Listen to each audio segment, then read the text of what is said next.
본문의 말씀은 익히 잘 아시는 내용인데요.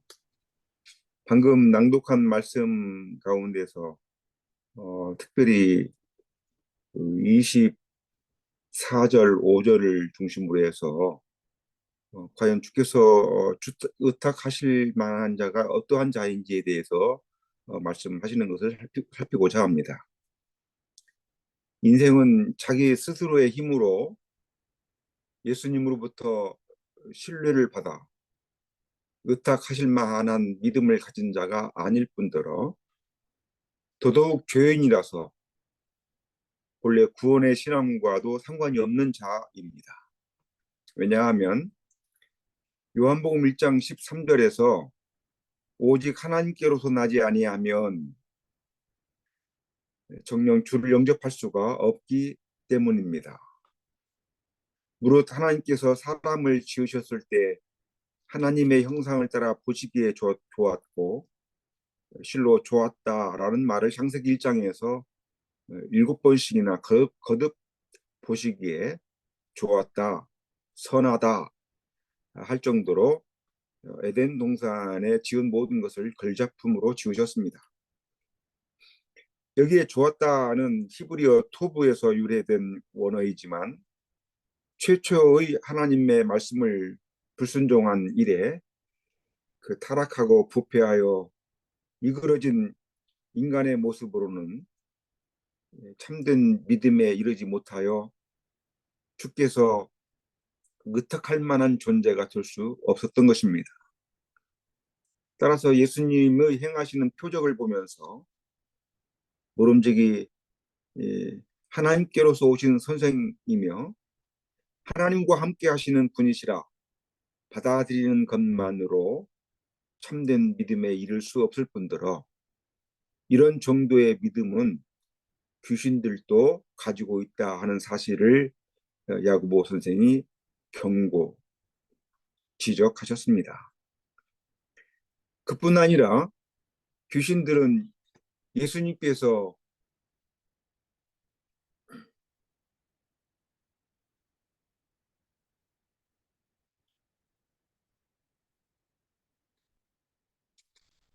자기들을 멸하시러 오신 하나님의 거룩한 분인 것까지도 알고 있었으니 마침내 예수님께서도 마태복음 7장 21절로 23절에서 구원의 신앙이 아니고서도 얼마든지 예수님의 행하시는 표적을 보고 그 이름을 믿는다고 하는 자들이 많을 것이로되 그렇다 하여 모두 구원을 받는 것이 아닌 고로 그들을 의탁할 수 없다.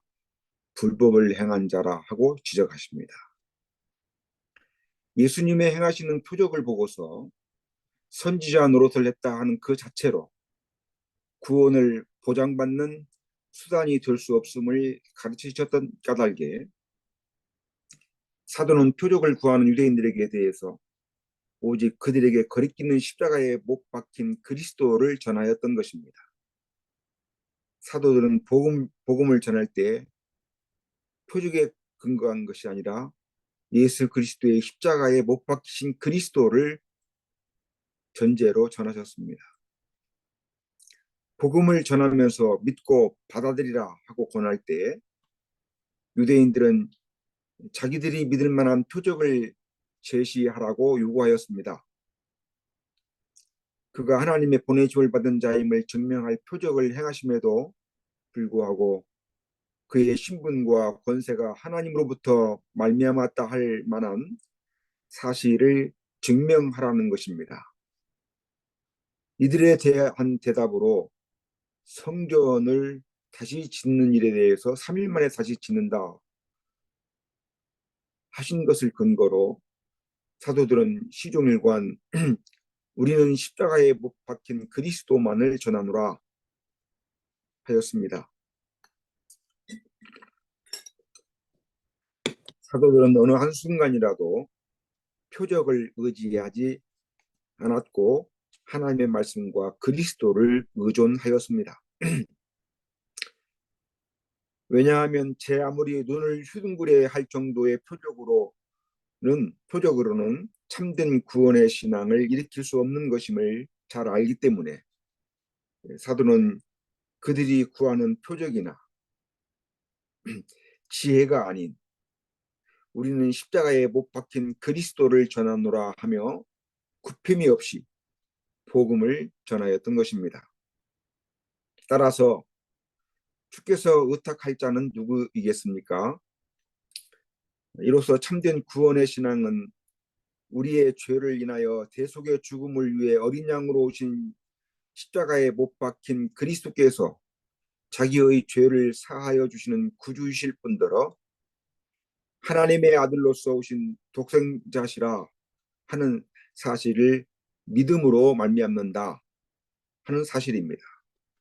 무릇 자신이 죄인임을 아는 일과 그 죄가 어떻게 하나님을 대적하는가를 아는 일이 중요하고, 그뿐더러 도무지 자기의 힘으로는 그 죄의 상태에서 헤어날 수 없는 연약한 상태임을 아는 일이 중요하고, 오롯함으로 주 예수님의 대속의 십자가를 굳게 붙드는 사람이라야 구원을 받습니다. 그런 까닭에 언제든지 대속의 복음에 기초하지 않고 표적을 구하는 일에 몰두한 자의 믿음에 대해서는 주님께서 하시라도 의탁하시는 일이 없을 뿐 아니라 그런 자들과 함께 하시지 않으며, 따라서 그 몸을 믿음 없는 그들에게 의탁하실 리가 만무하다 할 것입니다. 이와 같이 모든 사람의 속에 있는 죄와 게다가 표적만을 구하는 얄팍한 심사까지를 친히 다 아시는 주님께서 그들을 의탁하지 않으셨으나, 그렇다고 주님께서는 매번 그렇게만 행하신 것은 아닙니다. 때때로 직접 찾아가셔서 부르셨을 뿐더러 후에는 주께서 보내심을 받을 만한 자들로 사명을 맡기기도 하셨고, 그 일을 위해 직접 세우시는 일을 하셨으므로 이와 같이 주님께서 쓰실 만한 자들은 친히 그들에게 의탁을 하셔서 그들을 부르셨습니다. 그들에게 자신을 의탁하고자 하여 부르신 것입니다. 특히 세리장 삭개오와 같은 경우 예수님께서 오신다 하는 소식을 듣고 주님을 뵙고자 좀 더 높은 뽕나무에 올라간 삭개오를 향하여 삭개오야, 내려오라. 오늘 내가 네 집에 유하여야겠다. 내 몸을 너에게 의탁하겠다 하시는 의도로 말씀하심이 그 경우입니다. 근데 뽕나무에 올라간 삭개오의 마음을 아시는 주님이셨으니 삭개오가 자기 죄의 중심을 이루고 있는 물질의 절반은 가난한 자를 돕고 게다가 토색한 것은 4배나 갚겠다고 하는 태도에서 그는 분명 자기 내면의 죄를 회개하고자 예수님을 만나고자 하여 하는 그러한 간절함이 있었기에 주님을 뵙고자 함이 마음 가운데 깊이 있었던 것입니다. 그러한 마음을 주님은 또한 아셨습니다. 물론 그가 가지고 있던 간절함은 표적을 따르는 유대인들과는 달리 필경 죄에 갇혀 포로된 자들을 불러내 사죄의 은총을 베푸시며 정녕 하나님 나라에 들어가게 하시는 분이라는 데 있었습니다. 유대 사회에서는 예수님을 가리켜 세리와 죄인의 친구라 하고 알려졌던 까닭에 심지어 바리새인의 외식과 교만함보다는 자기가 죄인인 것을 성경에 나와 기도할 때 오히려 세리가 의롭다함을 받았다 하는 그러한 가르침에 대한 소식을 들었을 터 정녕 죄인이라 고백하는 자에게 의롭다함을 선물로 주시는 이런 분이라면 내 죄의 문제를 해결하여 주실 분임을 기대하고 예수님을 가까이 보려고 한 그 열심을 주께서 아셨던 것입니다. 삭개오는 주님을 뵈러 높이 올라갔지만 예수님은 그 삭개오에게 그 죄에 대한 인식을 분명히 하고 있는 삭개오를 의탁하고자 하여 그를 내려오라 하셨습니다. 한 번도 본 일이 없었지만 예수님께서는 과연 사람의 속을 아시는 분답게 삭개오의 이름을 먼저 아셨고 삭개오가 어떠한 자인 것을 알고 계셨습니다. 마침내 그의 이름을 부르시면서 삭개오야, 오늘 내가 네 집에 내 몸을 의탁하여야 하겠다 하시니 뽕나무에서 급히 내려와 주를 영접하고 스스로 죄인임을 여러모로 낱낱이 자백하기에 이른 것입니다. 실로 삭개오의 마음 가운데 예수님을 얼마나 경유한가 하는 것을 아시는 거로 이와 같이 그에게 의탁하시고자 삭개오에게 함께 하실 것을 청하셨습니다.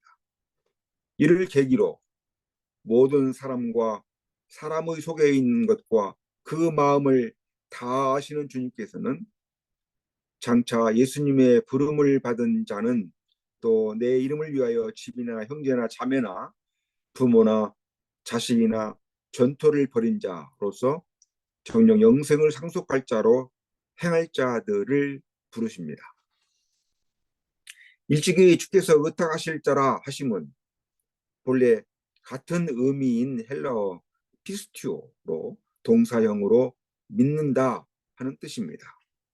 실로 주께서 의탁할 만한 빌립에게 직접 찾아가셔서 그를 부르시기도 하셨던가 하면 한편 어느 날 무화과 나무 아래 있던 나다나엘도 그 속에 간사함이 없음을 아시고 내가 너를 안다 직접 부르셨음은 주께서 이와 같이 간사함이 없는 것을 아시고 그를 의탁하고자 제자들을 부르심에 있어서 그 본보기가 된 것입니다. 죄에 대한 인식, 간사함이 없는 것, 주님이 특별히 유심히 보시는 면면들입니다. 본문 24절에 의탁하다의 헬라어 피스티오를 23절에서는 믿다, 24절에서는 의탁하다로 번역한 것을 바탕으로 예수님께서는 표적을 보고 따르는 자들을 가리켜 요한복음 4장 48절에서 너희는 표적을 보지 못하면 도무지 믿지 아니하리라 책망하셨으니 이와 같은 믿음을 신뢰하지 않았으며 오로지 예수님의 말씀 위에 빛을 받아 날마다 자기를 부인하는 것이 진정한 기적이라고도 할 수 있을 만한 일입니다. 주님께서 자기의 죄인됨을 고백하는 일이 진정으로 주께서 내 안에 계시다 하는 확실한 증거로 삼을 만하고 표적 중에 표적이라 할 만한 일입니다.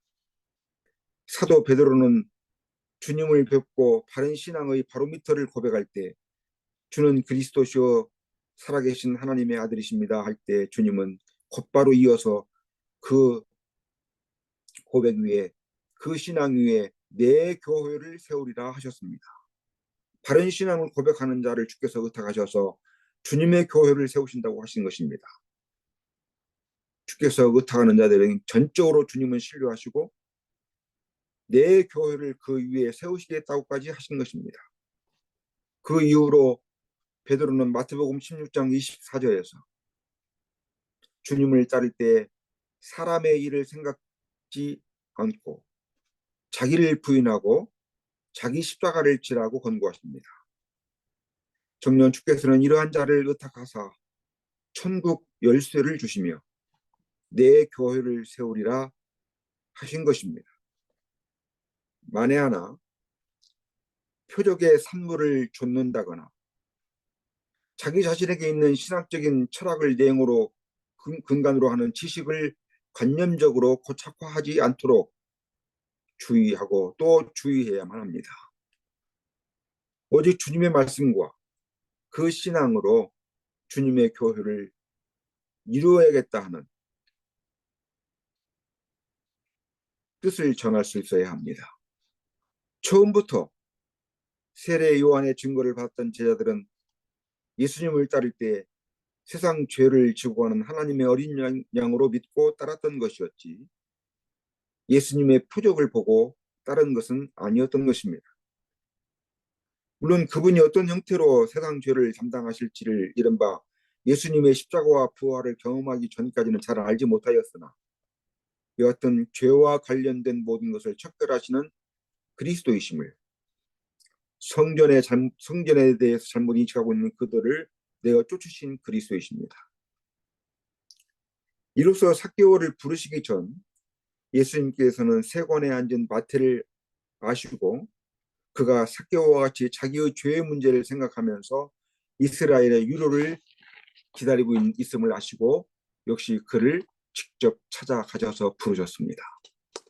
이런 식으로 주께서 친히 의탁하실 만한 자들을 일일이 찾아가셔서 부르셨고 제자로 삼아 예수님께서 십자가에 달리실 때에는 그렇게 부르신 자들까지 부르셨지만 십자가에 달리실 때에는 모두 주를 부인하고 흩어져 버릴 것까지도 주님은 아시는 분이십니다. 우리가 얼마나 연약한가를 아신단 말입니다. 주께서 우리를 부르셨지만 우리의 연약함은 여전합니다. 주님은 또한 그 연약함을 다 아시고 주를 부인하고 흩어질 것까지도 아셨습니다. 그런 까닭에 누가복음 22장 32절에 있는 말씀처럼 내가 너를 위하여 네 믿음이 떨어지지 않기를 기도하였노니 너는 돌이킨 후에 네 형제를 굳게 하라 하시며 후에 갈릴리 바다까지 다시 찾아오셔서 그를 3번 부인한 베드로에게 네가 나를 사랑하느냐고 3번씩이나 되물었던 부활하신 주님이셨던 것입니다. 그가 3번씩이나 부인하신 것을 용서하시고 맨 처음 그를 의탁할 만한 자로 회복하여 주실 뿐 아니라 내 양을 치라고까지 하셨습니다. 아버지께서 예수님에게 주신 자들이 누구인지 다 아시는 주님께서 자기 백성을 사랑하시되 끝까지 사랑하시며 그들을 위하여 믿음이 떨어지지 않도록 기도하시면서 사랑으로 보존하신 그 후에는 비록 연약한 자임에도 기꺼이 사명을 맡기시기까지 하심으로써 모든 것이 회복되었다 하는 그 증거로 삼도록 하셨습니다. 친히 지상 명령으로 주신 마태복음 28장 19절로 20절에서 그러므로 너희는 가서 모든 족속으로 제자를 삼아 아버지와 아들과 성신의 이름으로 세례를 주고 내가 너희에게 분부한 모든 것을 가르쳐 지키게 하라. 볼지어다 내가 세상 끝날까지 너희와 항상 함께 있으리라 하시니라. 하신 바와 같이 이들을 신뢰하시며 전적으로 의탁하시는 사람들로 삼아 주셨습니다. 하늘에 계시는 예수님께서 세상 끝날까지 항상 함께 하시며 행하도록 하실 것을 약속하신 것이죠. 추후에 좀 더 밝혀 드러내신 사도행전 1장 8절에서 오직 성신이 너희에게 임하시면 너희가 권능을 받고 예루살렘과 온 유대와 사마리아와 땅끝까지 이르러 내 증인이 되리라 하심으로 정령 성신으로 함께 하실 것까지를 말씀하셨습니다. 그 이후로는 그리스도의 증인된 제자들이 십자가에 대해서 말하는 것을 두려워하지 않았으므로 필경 예수님께서 잡히시던 밤에 모두 예수님을 버리고 흩어졌던 연약한 자들처럼 되지 않을 것이라 단정 지을 수 있음은 사도행전 5장 41절에서 사도들은 그 이름을 위하여 능력받는 일에 합당한 자로 여기심을 기뻐하는 자들이라 하고 말씀하신 데서 볼 수 있습니다. 심지어 골로새서 1장 24절에서 내가 이제 너희를 위하여 받는 괴로움을 기뻐하고 그리스도의 남은 고난을 그의 몸된 교회를 위하여 내 육체에 채우느라고까지 고백하기에 이르렀던 것을 뿐만 아니라 과연 주께서 이 사람은 내 이름을 이방인과 임금들과 이스라엘 자손들 앞에 전하기 위하여 택한 나의 그릇이라 하고 친히 우리를 주님 옆에 세워주십니다. 우리를 얼마나 높여주신 것이며 얼마나 의탁하시기에 나를 전하는 일을 위해서 택한 나의 그릇이라 하셨을까요? 그런 까닭에 그리스도의 복음을 믿고서 자기 안에 있는 허물과 죄를 깨달아 회개함과 동시에 아버지와 아들과 성신의 이름 안에서 세례를 받음으로 교회 안에 들어와 끊임없이 가르침을 받은 자들이 마침내 땅 끝까지 이르게 된 우리 모두가 그 증인들이라 할 것입니다. 그 증인으로서를 잘하기 위해서 우리는 배우는 중에 있습니다.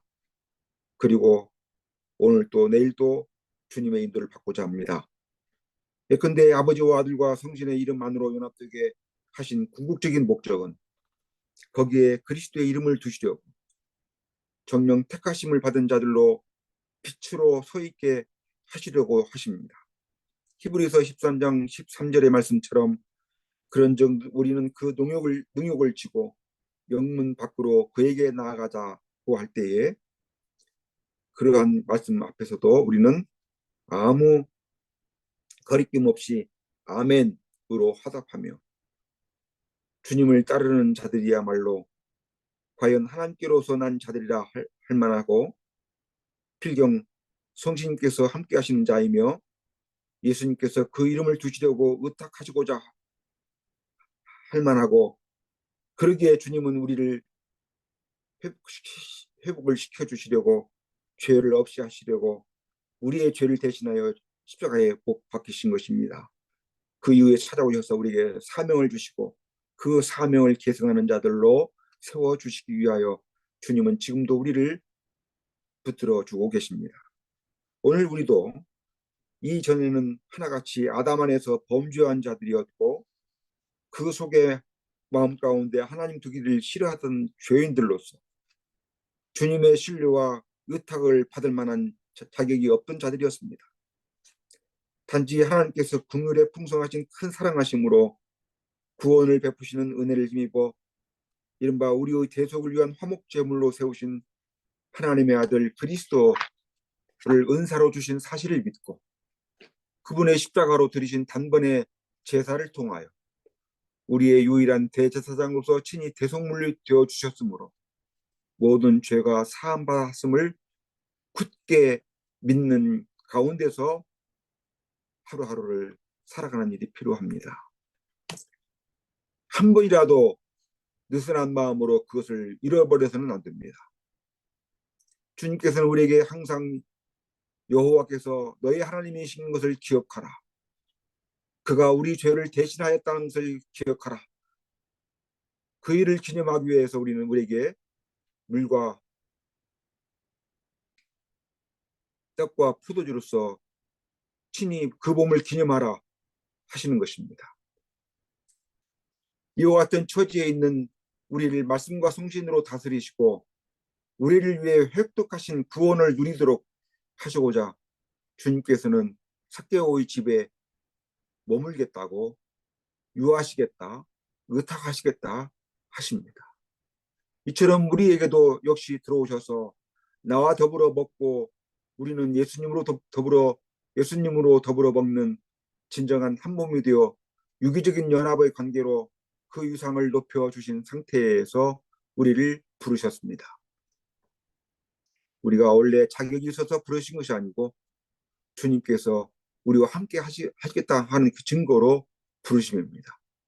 실로 우리의 연약함을 아시고 더욱 강건케 하심과 그의 능력으로 채워주시며 마침내 영광스러운 하나님 나라의 일을 맡기셨다 하는 사실을 알아야 합니다. 그런 까닭에 우리의 반응도 삭개오에게 나타난 변화와 그 고백을 넘어서는 일이 있어야 할 것은 당연지사입니다. 주님 앞에서 자기의 죄를 늘 고백하고 주께서 맡기신 바 그 일을 성실과 신실로서 하기를 원하고 주님께서 받은 바 그 사명을 충성된 자로 감당할 수 있어야 할 것입니다.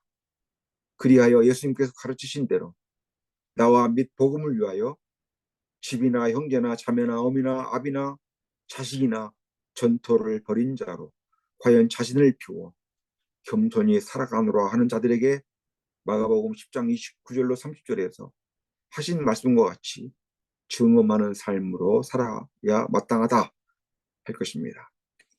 무릇 곧바로 주신 말씀으로 금세에 있어 집과 형제와 자매와 모친과 자식과 전투를 100배나 받되 핍박을 겸하여 받고 내세의 영생을 받지 못할 자가 없느니라 하십니다. 우리의 수고가, 우리의 고난이 헛되지 않는다는 말씀이십니다. 예수님과 복음을 위하여 집이나 형제나 자매나 어미나 아비나 자식이나 전토를 벌이는 것은 그의 삶의 중심 가치가 주님께로 의탁되어진 상태로 변화되었다 하는 의미이고, 실제적으로 오직 주를 위하여 살아가리라 하는 우리의 표현을 그렇게 주님께서 대신 말씀해 주셨습니다. 아, 이렇게 살아가면 되겠구나 하는 것을 그 분기점으로 가르쳐 주신 것입니다. 모름지기 우리를 다 아시는 주님께서 우리에게 예수님의 그 이름을 두시는 영광을 누리도록 하셨고, 우리에게 거룩한 사명을 맡기시고 그 일을 이루어갈 수 있게 하시려고 한 몸으로 연합이 되어 주셨습니다.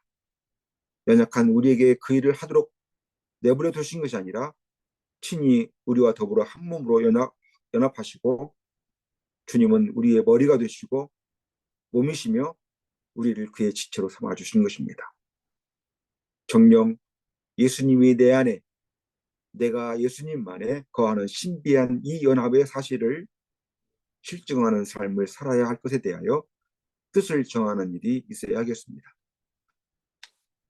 실로 예수님께서는 우리를 의탁하사 그의 이름을 맡기시려고, 그의 복음을 맡기시려고 우리를 복음으로 부르셨고, 그 나라의 확장을 위해 우리를 또한 그 부르신 자들 가운데 특별히 사역자로 부르고 계신다는 사실을 엄중하게 새겨 들을 수 있어야 할 것입니다. 기도하겠습니다. 거룩하신 아버지 하나님, 하나님의 말씀을 들으며 배울 수 있는 복됨을 우리에게 주심을 감사합니다. 하나님의 말씀에서 구원의 도리를 배우고 알아가는 일에 깊고 바르게 풍성하게 알아가도록 저희 안에 계시의 정신을 주옵시며 긍휼로서 함께하여 주시기를 원하옵나이다. 자신의 죄를 바로 깨달아 날마다 상한 심령으로 고백하게 하신 그 터 위에서 자신을 낮추고 자기를 부인함으로 주님을 의탁하게 하여 주시기를 구합니다.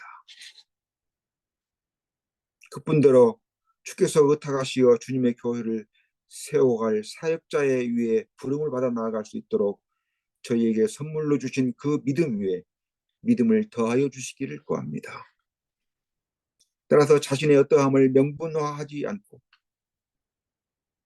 자기의 것으로 지켜 세우지 않고 오직 주를 위하여 내 모든 것을 배설물로 여기고 주님을 알아가는 일이 가장 고상하다 하는 그 일에 내 마음을 치신케 하시며 내 마음을 다할 수 있게 하여 주시옵소서. 자신을 늘 살피는 일에도 게을리하지 않아야 하겠사오니 저희를 주께서 간섭하여 주시고 그 일에 전력하게 하여 주시기를 원하옵니다. 연약한 저희를 사랑으로 대하시는 주님께 감사합니다.